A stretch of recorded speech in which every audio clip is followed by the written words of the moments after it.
ये कहानी एक गांव की है जिसका नाम है कोलागढ़। कोलागढ़ का जंगल बहुत भयानक है।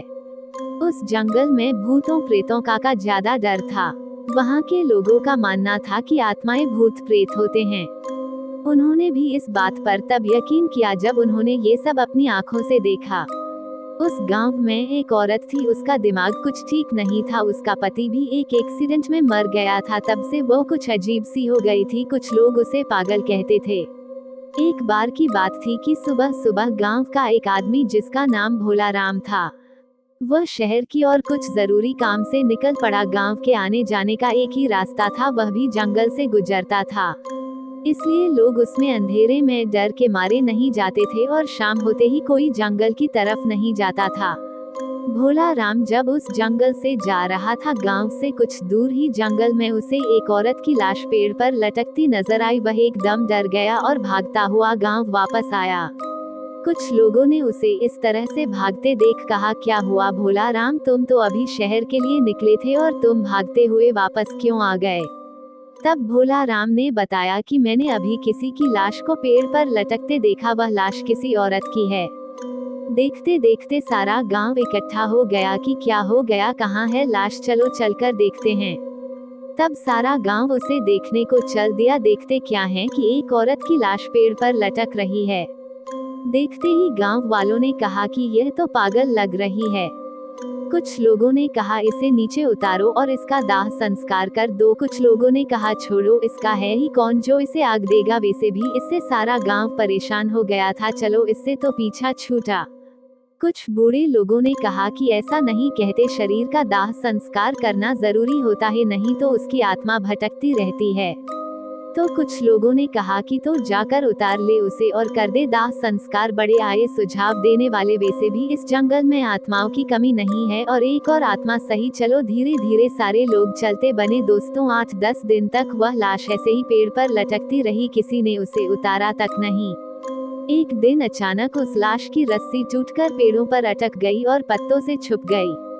समय बीतता गया। एक दिन गांव का हरिया नाम का व्यक्ति उस रास्ते से जा रहा था कि उसे वही पागल सामने दिखाई दी। वह एकदम डर गया, उसका सारा शरीर कांपने लगा और उसके पलक झपकते ही वह गायब हो गई। हरिये ने सोचा कि मैं तो मन में ऐसे ही सोच रहा था, और वह आगे चल दिया। तभी एकदम उसकी और एक सांड दौड़ते हुए आया और उसे जोर से टक्कर मार के चला गया। हरिया उल्टा गिरा, उसके बहुत जोर से चोट आई। उसने जैसे ही पीछे मुड़ के देखा तो कोई नहीं। उसने जैसे ही फिर आगे को देखा तो उसके आगे एक औरत खड़ी हो गई। वह एकदम डर गया और कांपने लगा। उसकी शक्ल तो ऐसी थी कि तरफ गाल की हड्डियां और एक तरफ जला हुआ सा चेहरा, आंखें अंदर धंसी हुई, नाखून बड़े बड़े। वह उसे देखकर ऐसा डरा कि वह बेहोश होके गिर पड़ा। उसकी आंखें खुली तो वह एकदम डर गया। उसने अपने आप को घने जंगलों के बीचों बीच पाया। उसके पेट में तो पानी हो गया। चारों तरफ से आवाजें आ रही थी, कहीं पत्तों में खर खर की आवाजें तो कहीं शेर के दहाड़ने की आवाजें। वह इतना डर हुआ था कि उसे तो भागना ही नहीं आ रहा था। वह वहां से धीरे धीरे डरता हुआ जंगल में से भटकता हुआ बाहर आया। उसे जंगल से निकलते निकलते अंधेरा हो गया था। वो अब और डर रहा था कि पहले तो एक भूत था, पर अब ना जाने कितनों से पला पड़ेगा। पता नहीं आज मैं यहाँ से जिंदा निकलूंगा कि नहीं। उसके मन में अजीब अजीब से ख्याल आ रहे थे। वह भागता ही चला जा रहा था। भागते भागते वो जाने कैसे उस जंगल से बाहर निकल के आया। उसे इस हालत में देख कुछ लोगों ने उससे पूछा कि इतनी रात को कहां से आ रहे हो, तुम्हें डर नहीं लगता क्या? उसने कुछ भी जवाब नहीं दिया। उसे विश्वास नहीं हो रहा था कि मैं गांव में जिंदा आ गया हूं। उसकी हालत देखकर कह रहे थे कि इस हरिया को क्या हो गया है।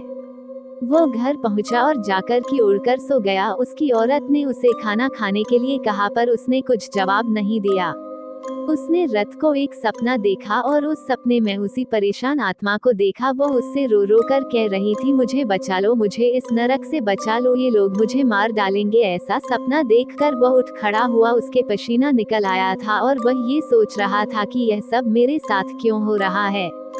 सुबह हो गई लेकिन हरिया नहीं जगा। तब उसकी पत्नी ने उसे जगाने के हाथ लगाया तो उसे उसके चेहरे में उसी का चेहरा दिखा। वह चिल्ला पड़ा। तब उसकी ने कहा, क्या हुआ, तुम शाम से कुछ अजीब से डरे हुए लग रहे हो, न शाम को खाना खाया, तुम्हें आखिर हुआ क्या है, मुझे बताओ। तब उसने सारी बात बताई। तब वह जाकर समझी कि आप तभी परेशान हो। धीरे धीरे यह बात सारी गांव में फैल गई कि वह पागल औरत भूत बन गई है। तभी कुछ लोगों ने बताया कि रात को यही आवाज कुछ लोगों ने सुनी जो जंगल से आ रही थी कि मुझे बचाओ, मुझे इस नरक से निकालो। अब तो सारे लोग परेशान थे कि शहर का जाने का रास्ता भी बंद हो गया, अब हम लोग क्या करें। तब कुछ लोगों ने कहा कि हम लोगों को किसी महान आदमी की सलाह लेनी होगी कि यह सब मांजरा क्या है। तब किसी एक आदमी ने कहा कि पास के गांव में नथीलाल भगत जी रहते हैं, वो आत्माओं के बारे में बहुत कुछ जानते हैं। जब सुखिया के लड़के को एक आत्मा ने पकड़ लिया था तब उन्हीं ने उस आत्मा से उसे छुड़ाया था। तब कुछ लोगों ने कहा यही ठीक रहेगा। सब लोगों ने उस भगत जी को गांव में बुलाया और उन्हें सारी घटना बता दी। भगत जी ने कहा कि तुमने उसके शरीर को न जलाकर बहुत बड़ी गलती कर दी, चाहे वो कैसी भी थी। इतना बड़ा जंगल होके भी तुम लोगों से 4 लकड़ियों का बंदोबस्त नहीं हो पाया था। इंसान कैसा भी हो, जब वो मर जाता है तो उसका दुश्मन भी उसकी अर्थी को कंधा देने को आ ही जाता है, पर तुमने तो सारी सीमाएं तोड़ दी। चलो अब जो भी हो गया है उससे निपटने के लिए अब तैयारी करो। तब भगत जी ने हवन किया और अपना ध्यान लगा के देखा तो उसे वह आत्मा बंधी हुई नजर आई। तब पंडित जी ने उसे पूछा कि तुम्हें यहाँ किसने बांध रखा है। तब उसने कहा कि मुझे एक दरिंदे ने बांध रखा है, पहले उसने मुझे मार के पेड़ पर लटका दिया था, फिर गांव वालों ने मेरे शरीर का अंतिम संस्कार भी नहीं किया। मेरे शरीर को उसने कहीं छुपा के रख दिया है, इसने मेरी आत्मा को कैद कर लिया है। जब तक मुझे मुक्ति नहीं मिलेगी इससे, जब तक मेरे शरीर का अंतिम संस्कार नहीं हो जाता। मैंने हरिया को भी यह बात बतानी चाहिए जब तक मैं उसे कुछ बताती, पर उससे पहले उस वहसी दरिंदे ने उसे चोट पहुंचाकर बेहोश कर दिया था। तब मैंने उसे उससे बचा लिया था। तब पंडित जी सब समझ गए और कहा कि तुम चिंता मत करो, मैं तुम्हें अवश्य मुक्ति दिलाऊंगा। तब भगत जी ने आंखें खोली। तब उन्होंने कहा चलो मुझे उस पेड़ के पास ले चलो जहां वह मरी थी। पंडित जी ने कहा कि जिस तरीके से अंतिम संस्कार करते हैं वह सारा सामान ले चलो। तब गांव वाले सारा सामान लेकर चल दिए, पंडित जी आगे आगे और गांव वाले पीछे पीछे। उन्होंने देखा कि वह पेड़ तो बहुत बड़ा हो गया है, वह बहुत घना हो गया है और लाश का कुछ भी अता पता नहीं है, नहीं उसकी हड्डियों का। तब पंडित जी ने कहा कि सारे लोग ऊपर चढ़ के ढूंढो, हमें ये काम शाम होने से पहले करना है। तब सारे लोग उस पेड़ पर चढ़कर उस लाश को ढूंढने लगे। बहुत देर तक वह लाश नहीं मिली। सारे लोग सोचने लगे लाश गई तो गई कहाँ, ना हड्डियों का पता कहाँ गई, एक भी हड्डी नहीं मिली। तब पंडित जी ने नींबू दे दिया सबको और कहा जहाँ यह नींबू लाल हो जाए समझना वहीं पर लाश है। 2-3 मिनट बाद एक आदमी ने कहा ये रही लाश, ये तो हड्डियों का ढांचा है। उसका इतना कहते ही सारे लोग चीखने लगे भूत भूत। उनके सामने एक भयानक आदमी खड़ा है, उसके यह बड़े बड़े दांत, आंखें लाल लाल, मुंह भेदिए जैसा, ये बड़े नाखून। लोग डर के मारे ऊपर से कूद गए। एक को तो उस भेदिए ने ऐसा पकड़ के फेंका कि वह सीधा नीचे आके गिरा। हा हा हा हा चिल्लाने लगा, कोई नहीं ले जाएगा इसे, यह मेरी है, इसे मैंने वर्षों से सजा के रखा है। उसने गुस्से में सारा पैर झकझोर दिया। ऐसा होते देख पंडित जी ने मंत्र पढ़ना शुरू किया। पंडित जी को मंत्र पढ़ते देख उसने उन पर हमला बोल दिया, पंडित जी को उठाकर फेंक दिया। पर पंडित जी के मंत्र बंद नहीं हुए। उन्होंने जो मंत्र पढ़ के उसके ऊपर मिट्टी फेंकी, उसके शरीर पर जहाँ जहाँ मिट्टी पड़ी उसका शरीर वहीं से गलता जा रहा था। उसका एक हाथ टूटकर गिरा, वह पंडित जी के ऊपर ऐसा झपटा, पंडित जी उस जगह से हट गए और वह नीचे जा गिरा। पंडित जी ने फिर मंत्र पढ़ के उसके शरीर पर मारा, वह वही ढेर हो गया।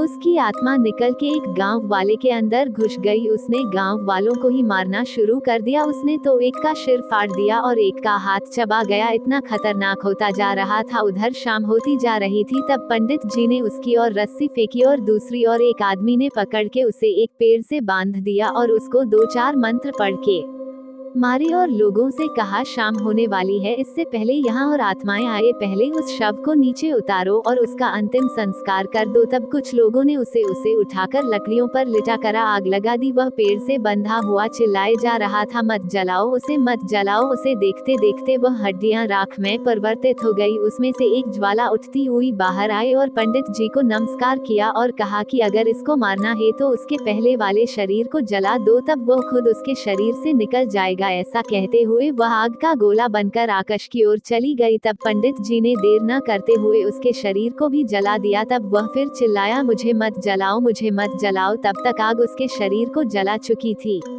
और उसकी आत्मा उस गांव वाले के शरीर से निकलकर आकाश में चली गई। तब उस आदमी को रस्सी से छोड़ दिया। तब उसका शरीर होश में आया। तब सब लोग उसे लेकर गांव आए। तब सबने भगत जी को राम राम कहा और भगत जी अपने गांव चले गए। तब से उस गांव शांति आ गई। यदि ये कहानी आपको पसंद आई हो तो अपने दोस्तों और अन्य लोगों के साथ शेयर जरूर करिएगा।